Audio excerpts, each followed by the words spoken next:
Amanya gange nze Kai Wisdom tanu omulala yakula ku mato mutali mazine seriraka bulijjo mbaga twave racing ntinga Buganda tuli bana basaba sajja kabaka neto tukangenge first cho sam abaganda bano bagamba nti wali gwe ndwafutuka netta fabana ba Buganda tumala kugwa saba sajja yasemba yati kizibu kwa ate ngamba nti abana ba Buganda sitegeeza Baganda people onwe tugamba abana abakulidano babalango bachapadola banyeko bawizidomu oba banyarwanda oba bakinenga tukulidde wano sikuli awo bukulizi but we pan agents the kingdom of Uganda bwaka baka tumanyi bwe batuzala bwe batusenza bwe tupenga agents kwe tusasula omusolo na bye twagala byokka alumba kabaka tuli mukabi omusayi gwojobuze bunyiddolo kakati now onaku lwa leero kansoke mpisoba sponsor baffe munno watch abantu bano ogenda ku simu yo mu Play Store musimu yo ku Play Store teka mu kigambo nti munno watch downloading bajja kusaba account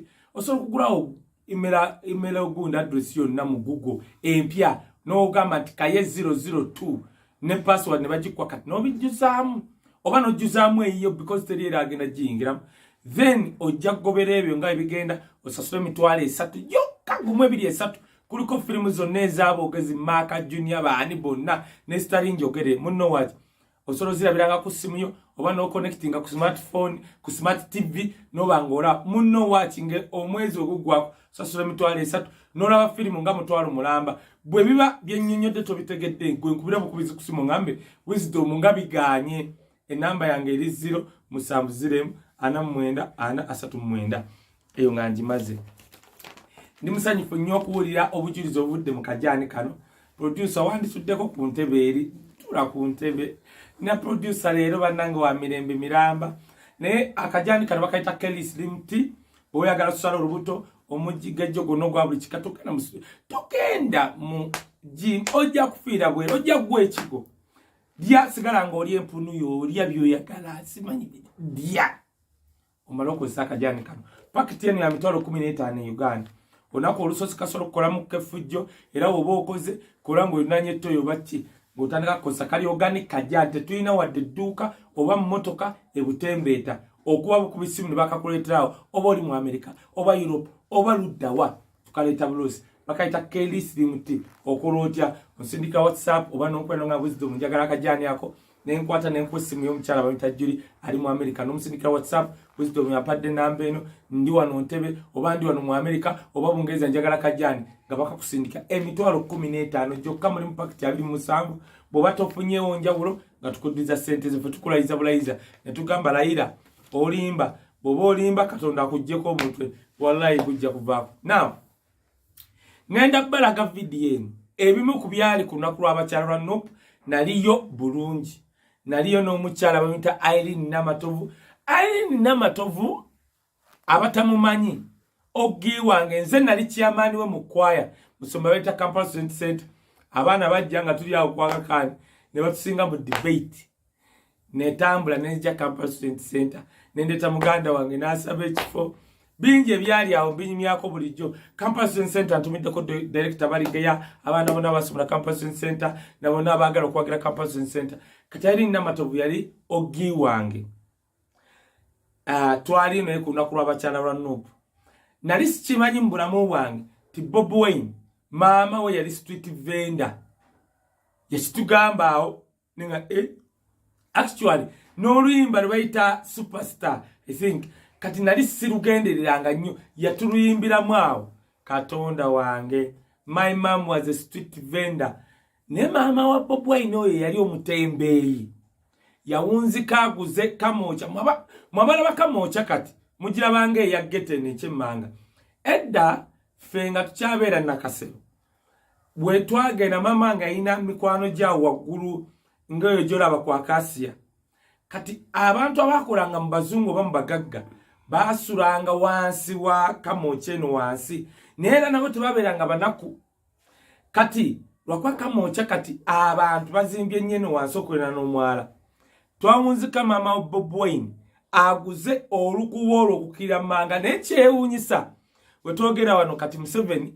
yakera ku makya ne bawa BOBI empapula ezimulaga nti awo si waabwe waliwo nayini waawo n'emagere ne bukeera nti waliwo nayini waawo na buli BOBI wayina ettaka baleetawo bannannyini but of course betubimanyi biri politically motivated nga walaba URA yansindika n'engamba emmanja nembaga bagende bandaga amaduuka ne bagaana nembagamba ekijja kijje kino kyenjagala oyige mu video eno njagala wewuli ebigambo byali ku lunaku lw'abakyalo lwa Nuupu njagala owulire nga BOBI awo obujulizi bwaba BOBI maama yali street vendor Mutembeyi gwe ali mu mbeera awe bwayise ali eggulu awo ali awe kuruhura ng'ogezaako otunda mata kikopo kimu oba otunda kasooli bw'owulira emboozi z'abantu abeekoledde nga tebabbye ng'NRM nalabye Museveni ng'agamba ku lunaku lw'abakyala yabadde eyo ewaffe mu Western Region n'agamba abanyankole nti mwali n'ennyumba za ssubi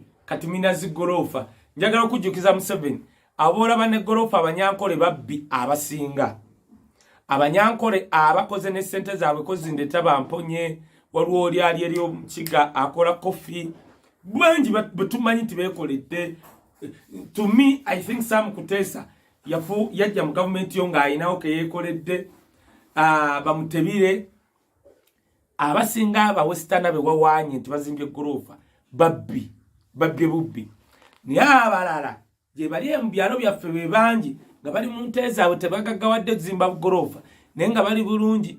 Museveni kiddamu ebyo wayogedde mu Western Uganda nti wajja ng'abanyankole balina busiisira balina ggoloofa abanyankole bangi babonaabona ng'Abaganda ng'Abasoga ng'Abalugwala abo boogamba bazimbye ggoloofa banno muva mu layini gyemu era be batubbye abamu batubbye nnyo waliwo abamu of course nga beekoledde mbamanyize mmanyi nnyo njagala nnyo mukwano gwange Naye akiikira Uganda mu UN newankubadde olusi bamukozesa ebintu ebyekisiru Naye musajja mu Western naye omulaba at a certain point waliwo waatuuka n'ogamba now this is a true Ugandan nga kivuddeko nti mu Western n'abaako byayogera kwega byogamba you are proud to have Naye mu UN bamatembe William Matembe Babesije bamukisha muntu n'abalala abalinga bwe batyo naye njagala gwagenda okulaba video eno njagala owulire ebigambo bya BOBI owulire first lady byayogera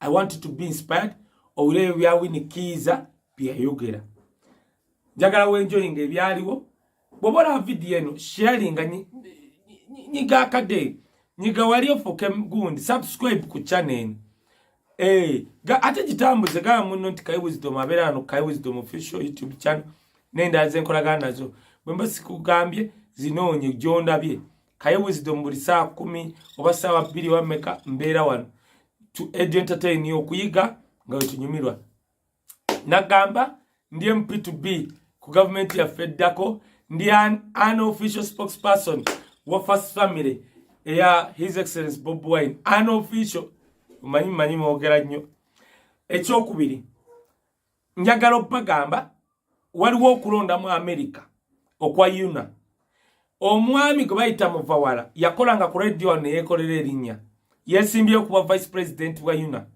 Bannayuganda mutugamba bulijjo timuli bangi mu America abenkyukakyuka nechi disturbing my mind lwaki NRM be bali okay bandiridde nga batukolera neze kintawanya nga mu America kati Yuna emyaka gyebaddewo government ya Museveni ejiwa n'emitwalo 10 buli mwaka nenga tesola funa makagayo kale mwandikuza akayumba awo akali awo kumpi awo mu Seattle netugamba kekana akafe tukicha babachu we wali office oba kale mwandikunganyize emitwalo 10 gyaba buli mwaka ne mujisonde emyaka 3 ena ne mukagula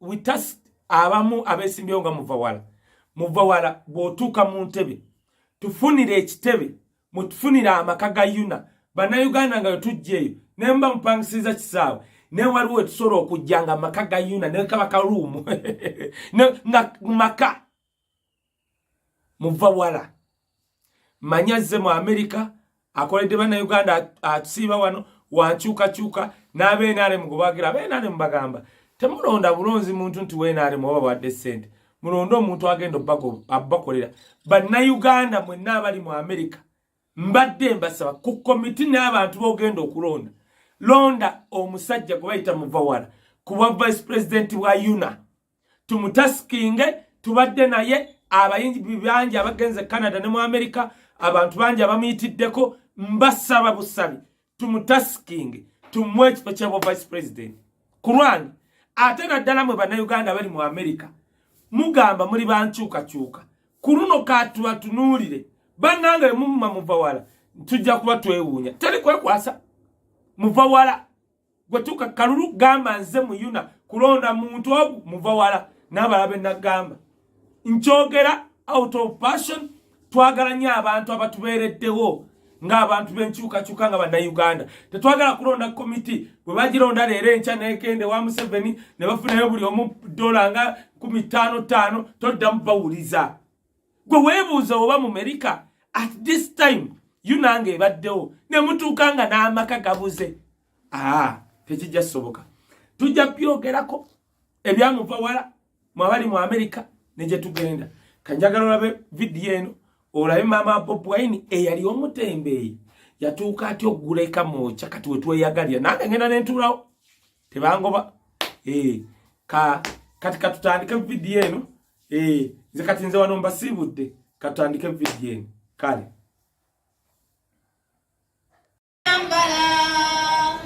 engulezi masa oltalonga lwete tuliambale ngule tulivimba mu Uganda.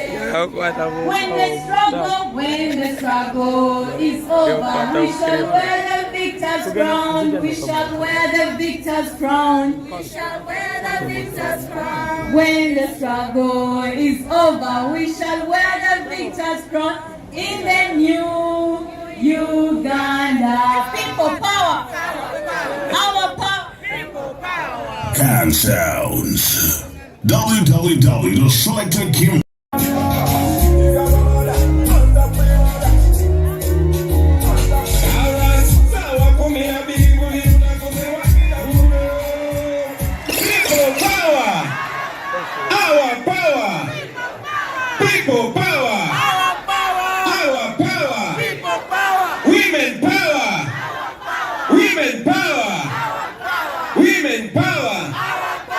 Thank you very much.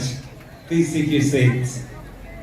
So amazing how this world was made. I wonder if God is a woman.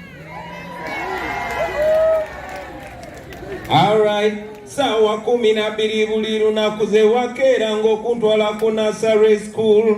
Nakulabanga ng'otunda bukabalagala n'esumbuusa funa ekyokulya.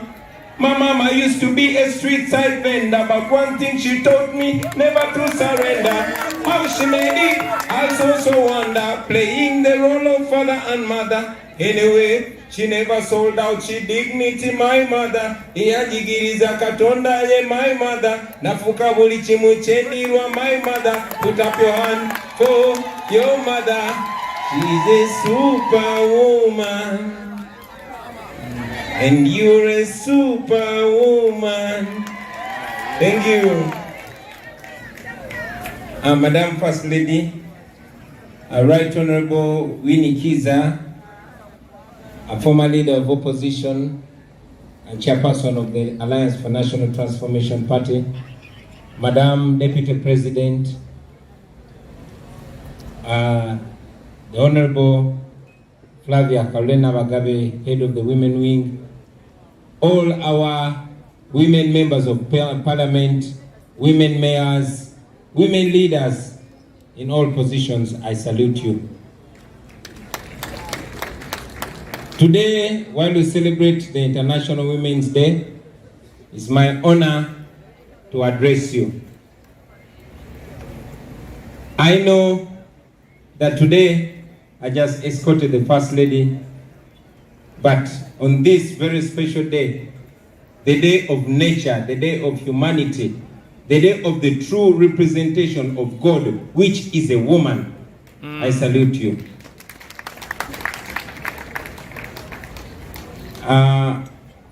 The Honorable Dr. Miriam Matembe said it, and I agree with that, that you women are the real assistants of God, because you are the ones that continued the creation after the first human being was created. When I was still fellowshipping with born-again Christians, there's that section that they would call giving testimony. Today, I want to only give testimony of the power of women. I was conceived in a war and born in a war. I don't have so much to talk about my grandmother, but I was told by my mother and my father that she is to a very large extent responsible for my birth and my staying alive, my survival of childhood. But I can authoritatively testify about the power of the woman as represented by my mother. I've said it many times without fear of any contradiction that I am everything I am because of my mother, a woman. So that was my first testimony with a woman. She transformed me. She made me everything that I am. And as I was growing up, my mother had 9 boys and 1 girl. But this one sister of mine is the one that taught me the first song that I sang. And she introduced me to music, which would later introduce me to so many of you, ladies and gentlemen. Wow. She was a woman. As a young man, after identifying and distinguishing myself, I met the most powerful woman that I know, and that is BOBI. Many men fear or shy away from saying the truth. They tend to believe that they will puff up their women and the women will bulldoze them at the end. I'm not scared of you because I know you love me. But I'll tell you, ladies and gentlemen, that the most influence that a human being has had on me, that human being has been a woman, and that is my wife. I thank you very much today, you woman. And as if that was not enough, women have continued to have an impact on me. Some of you always see me in my most affectionate times with my daughters, particularly my youngest daughter. That is how much influence and impact women have had on me. Now, after all that, I fully matured and went into politics. I will not mention the women that have been influential in my political upstart because you don't know them. But when I stepped my foot in parliament, I landed in very safe female hands. The able hands, the able leadership of the Right Honorable Winnie Kiza, my leader of opposition. Mama, you had a very, very effective impact on me. And it is thanks to you that I'm here today. It is therefore no surprise that I have so much confidence in women, and I've made every effort to surround myself with powerful women. I have 2 very powerful deputy presidents, Mama Jole Mujisha, deputy president for Western Uganda, and Mama Lina Zedriga. Unfortunately, she's unable to be with us today because she's not feeling well. She's a woman. However, that is not all. I still feel we have not done enough to involve women. We've not done enough to identify women. We've not done enough to empower women. So the effort of empowering women is still work in progress with us. It will continue to be work in progress until the Ugandan woman, the African woman, is in her rightful position in leadership. Bana nsanyuse nnyo okubeera wano olunaku lwa leero. Badde ngezaako okugamba nti bwe nali nkyasabira mu balokole twalinanga akaseera ak'okuwa obujulizi era olunaku lwa leero nga sinabayitira mwogezi wa lunaku nja kuwa obujulizi mu bufunze ku maanyi g'abakyala na mukono kinze nganze kubankuteko kinkakasa ti omukono ogwo gukute era gukyagenda mu maaso okukwata ku buli muntu. Nze nazaalibwa mu lutalo naye okuzaalibwa kwange n'okusurviving endwadde ez'ombuto mu myaka gy'ekinaana paka leero yali mukazi yali maama wange. Nze nga nkibagamba nti maama wange yanjigiriza buli kye mulaba ndimu. I'm a product of a woman. So bw'oba ondaba nga byenkola bikusanyusa wa amaanyi mukyalawo oba wa amaanyi bannyoko oba wa amaanyi bawalabo bajja kukufulumiza bakyagulanyi bangi. Bwe nali nkulakula wadde maama wange yazaala abalenzi bangi, yazaala abalenzi 9 naye omuwala oyo omu era yankwatako ya introducing mu music n'oluyimba lwe nasooka okuyimba ku ssomero yalunjigiriza. Era oba oli awo omukyalo oyo olunaku lwa leero yensonga lwaki nakola emikwano naddala gye nakola mu kuyimba. Era bwe nasajjakula nagenda nengwa mu mikono gy'omukazi ate ow'amaanyi ddala ate ye nampagala bupya. Era njagala okwebaza first lady. Bwe navaawo nyingidde mu bukulembeze bwe nayingira mu palamenti nagwa mu ngalo eza maama, engalo ez'omukulembeze ow'enkizo Right Honorable Winnie Chiza yali leader waffe wa opposition ebiseera ebyo. Era mujjukira bingi bye twasobola okukola naddala mu kiseera kyatogikwatako nga komanda waffe yali Right Honorable Winnie Chiza. Nnyabo tukwebaza. Mundaba bwe ndi close, yes nkwatagana nnyo ne batabani bange naye ate era bawala bange banyinako impact y'amaanyi.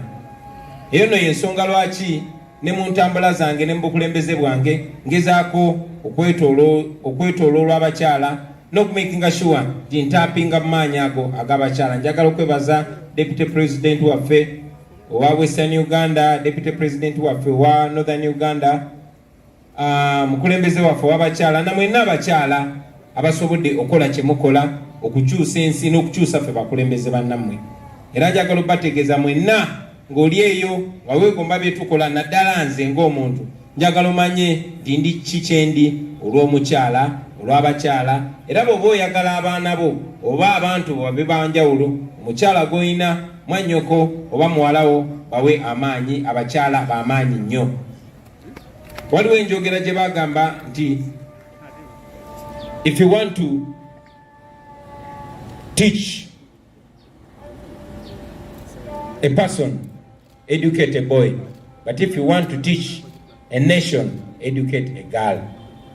Bw'oba oyagala okuyigiriza omuntu somesa omulenzi, ne bw'oba oyagala okuyigiriza eggwanga somesa omwana w'obuwala. Naye newankubadde bino byonna tubyogera bassebo ne bannyabo gakyali mabaga, tetunnakola kimala. Abakyala tetunnabawa amaanyi kimala.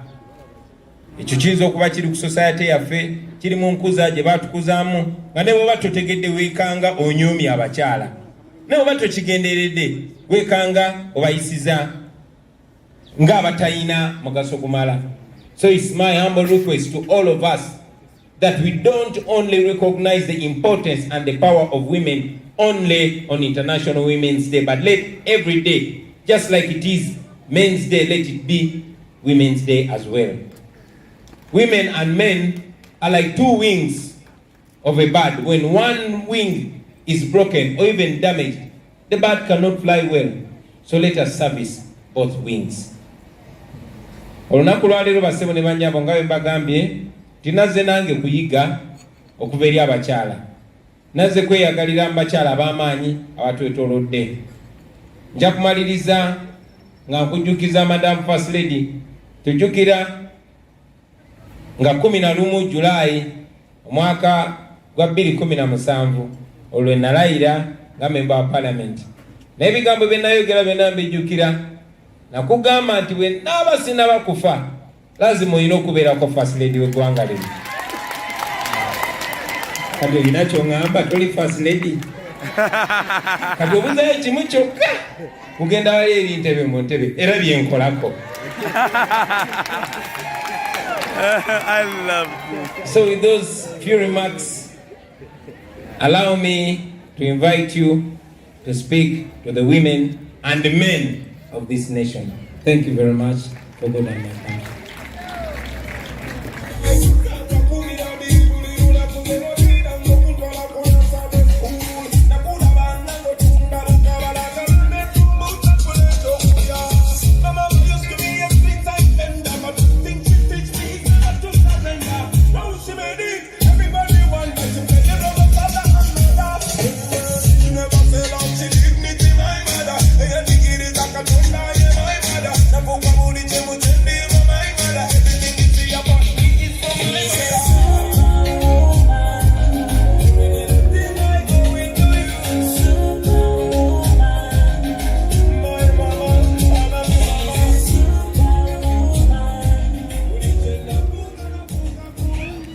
People power, our power, people power, our power, NUP everywhere. Basebo ne banyabo mbadde nsaba munzikirize. Nsabe President waffe agende atuule.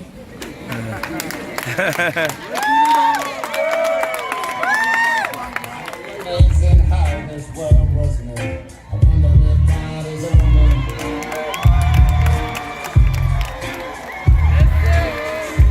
It took efforts that me to this day. Give it up for the woman.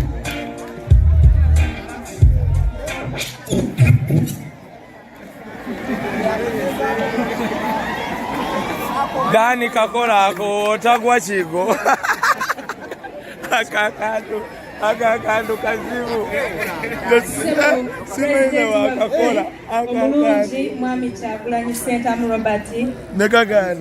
Omugenyi waffe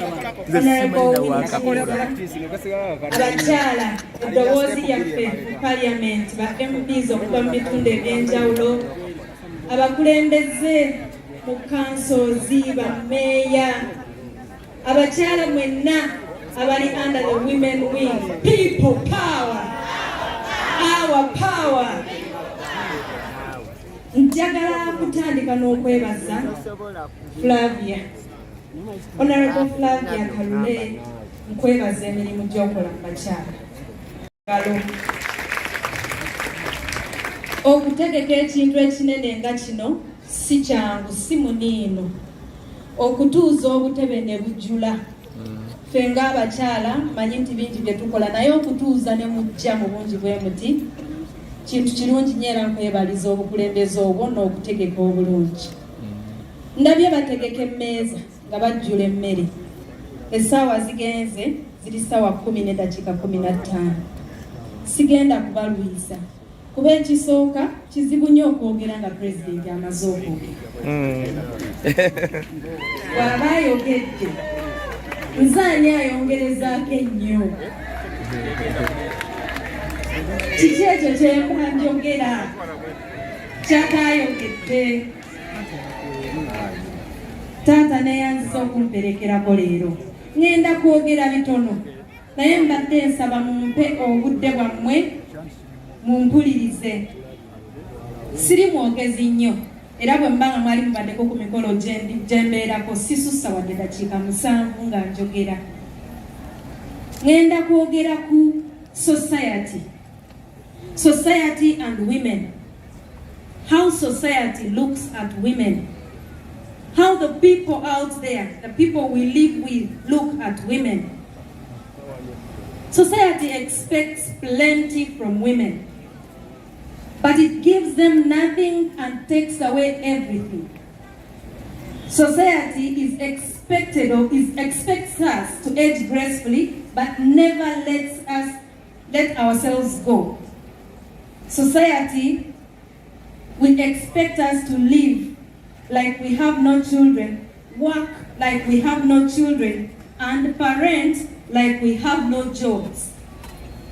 Society will call the stay-at-home mother unfulfilled, but the working mother selfish because she chooses to go to work, and while the childless woman is considered incomplete. Society will say, go and chase that career, but never at the expense of family. Think like a man if you want to be successful, but don't act like one because you will not be liked. Society expects us to be mothers to our husbands and never to treat them like children. Society says that the married are miserable and better. Better are the single and happy. But they say don't stay with an abusive man, but also never break up your family.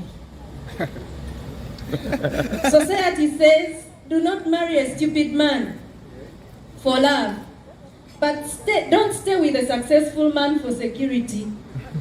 Don't be dependent on a man, but don't emasculate yourself and earn more than them. Wow. Society demands a lot from us.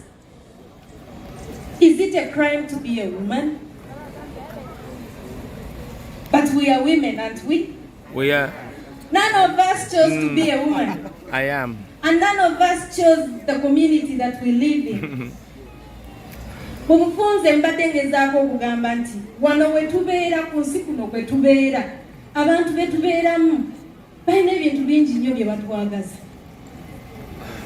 Bakugamba nti genda okole ate bw'ogenda ku mulimu vaayo nga wakulembedde abo bonna b'okola nabo, naye ate bw'oba okoze tokola nnyo ssente kusigga bbaawo. Ne bakugamba nti genda ozaale, naye ate bw'oba ozadde ng'ogenda ku mulimu kola nnyo ate bw'ojja ewaka labirira nnyo abaana, naye ate nga bamaama abasiiba waka babayisaamu olugaayi bagamba tebalina kye bagatta ku ggwanga. Ate bamaama abasazeewo okukola bagamba nti abo bazadde babi abaana baabwe tebalina kye baganyiddwamu. Baddiya mutwagaza ki? Naye engeri gyeri nti ffe tuli bakyala era teri yakeera n'asaba taata we ne maama we okuzaala ye, ne bakuzaala ng'oli mukyala. Tulina okufuna engeri gye tubeera mu bantu be tubeeramu nabo, si bwe kiri? Society believes that we are superheroines. Si bwe kiri? Mwami Kyagulanyi agambye that was a superwoman eyamuzaala. Kati kitegeeza ki okuba superwoman? Kitegeeza ki? Kuba superwoman mu bitundu bino eby'abantu nga bakugambye tukwagala bwoti, naye ate bw'obeera bwoti tosukka nnyo kudda wano. Batwagala mu makati kati, naye ng'ate mu makati tewatugasa. Kyokola olina okukikola n'osukuluma kwabo abali mu kitundu ekyo. Now that we are considered superheroes, we must find our footing and balance ourselves and still fit in society. How do we do it?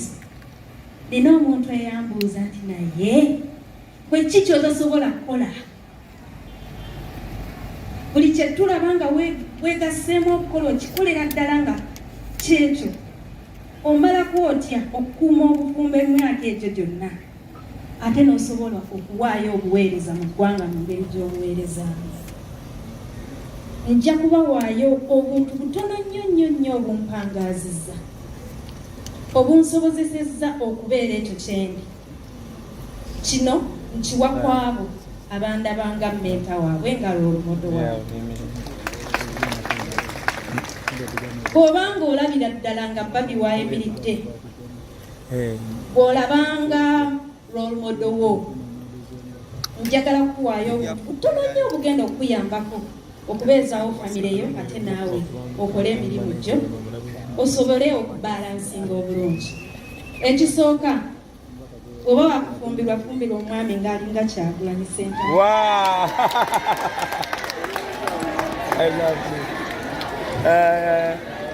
ng'afaanana nga ye, ng'atambula nga ye, ng'ayogera nga ye,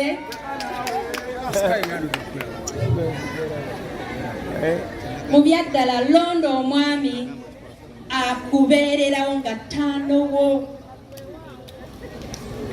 Bw'aba si ttaanowo boyi kite.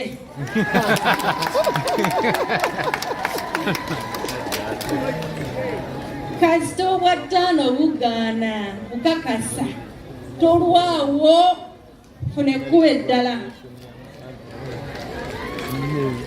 Omusajja nga si kyaliiwo, omusajja nga tagenda kuwuliriza, omusajja nga tagenda kulumirirwa, tagenda kuyambako mu byo by'okola.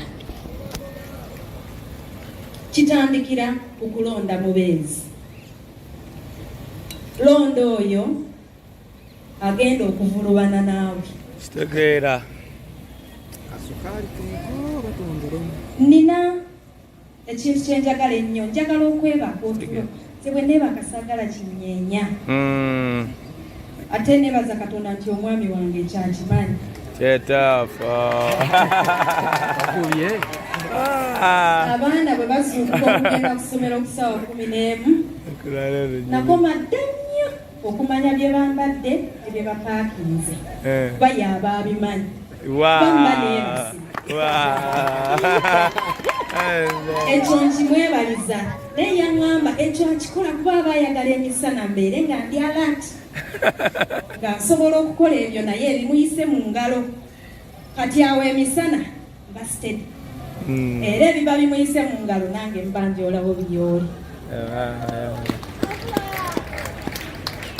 Ekirala bakyala bannange, learn to prioritize. If you are to succeed at anything, prioritize. If you decide to take care of your children and that's your main goal, prioritize your children and make sure that when you are done with everything about the children, everything else falls in place. Allocate your time and energy accordingly. The next thing is communicate. Communicate with your friends, communicate with your family. Talk openly with your people. Tuyina abakyala abali mu struggle. Ng'ewaka bakimanyi nti maama bw'afuluma either dda oba tadda.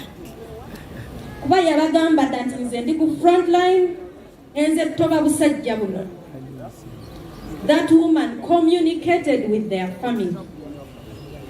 Bw'oba waakuyimirira mu eno struggle nga weewaddeyo okulwanyisa Museveni, weewaddeyo okulwanirira eddembe ly'abakyala banno, eddembe ly'abaana bo, eddembe lya famire yo, eddembe ly'abannakazadde b'eggwanga lino bonna, making sure nti gy'osula ne gy'obeera bakimanyi nti oli waakudda ng'ofulumye oba bakujja ku poliisi.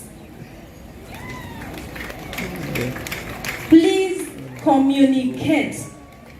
Si byakubanga bali awo ku BBS ne bakulaba nga gwe bayoola nga tewabagambye gy'olaga ng'ate Flavia yalina okunoonya baganda bo bafamire yo oluusi tufuna ebizibu byo ne babakwata nga tetuyina n'omu gwe tulaba akunoonya kubanga weewaggula bibyo n'otambula nga tulina gw'ogamba. Tosobola kubulwayo muwagizi omu mu families zonna nti wa bonna bakoowu gavumenti eno baagala egende, tojja kubulwayo oyo gw'ogamba nti bwe nfulumanga wano ne sidda munnoonyanga. Communicate. Power. The other thing is set boundaries. Omanyi abamu tuyina abaana ne ku mulimu boss akuyita.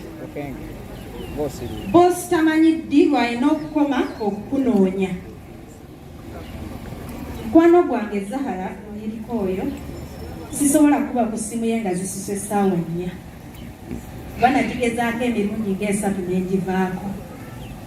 Ekyo nkimanyi nti kasita atuusa ssaawa 3 eba time ya famire tojja mufuna mwagala mufuna enkeera. Please set boundaries between work. I'm not saying don't be zealous. Manyi abamu mugamba nze wompitira nga nzijja eyo choice yo naye amagezi gonkuwa nga gwolaba nze ndi role model. Set boundaries between work and family.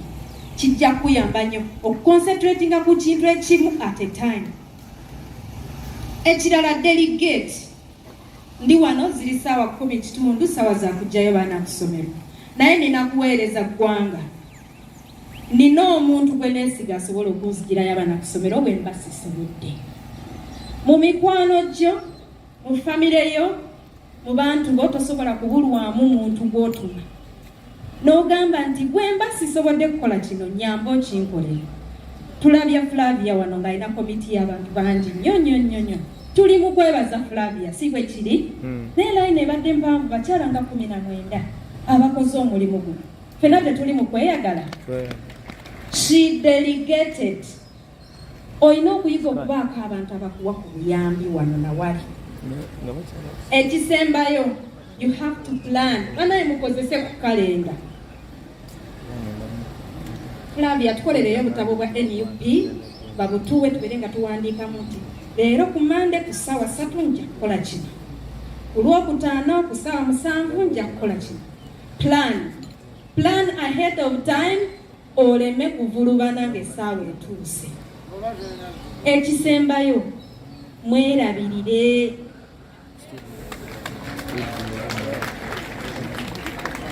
Munaabeeko, mukole ku nviiri, mukole ku njala abazikola nze zannema.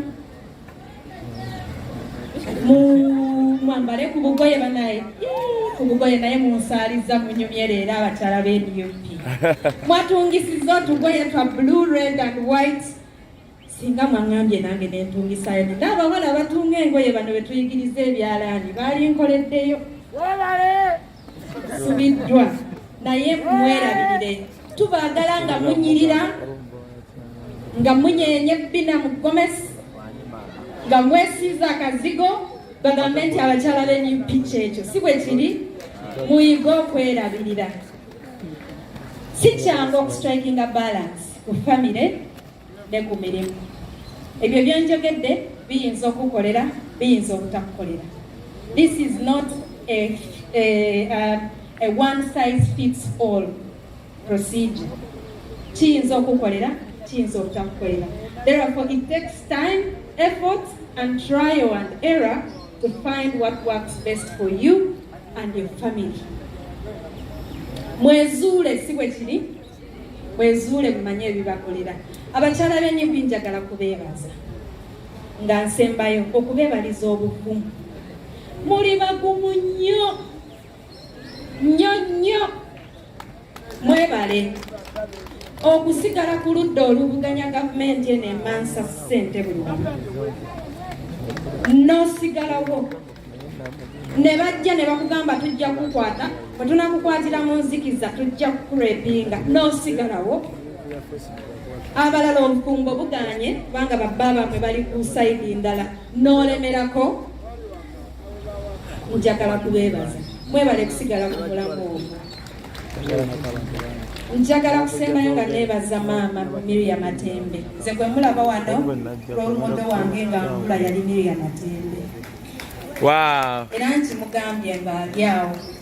Yajjako ku ssomero lyaffe emirundi ng'esatu ena ng'ayogera ebintu bye neegombanga ennyo. Era mbadde neesunga nnyo okwogera nga naye atudde awo. Tegisobose naye inshallah lubalumu. Njagala kwebaza abakyala mwenna abagaba ekifaananyi ekirungi eri abaana ab'obuwala abato. Mugumire awo era mweyongere okukola ebirungi kubanga temumanyi ani gwe muli mukwata ku mukono. Kubanga Uganda enkya yeetaaga abakyala abavumu n'okusinga ku. Neeyanziza okumpuliriza Katonda abankuumi.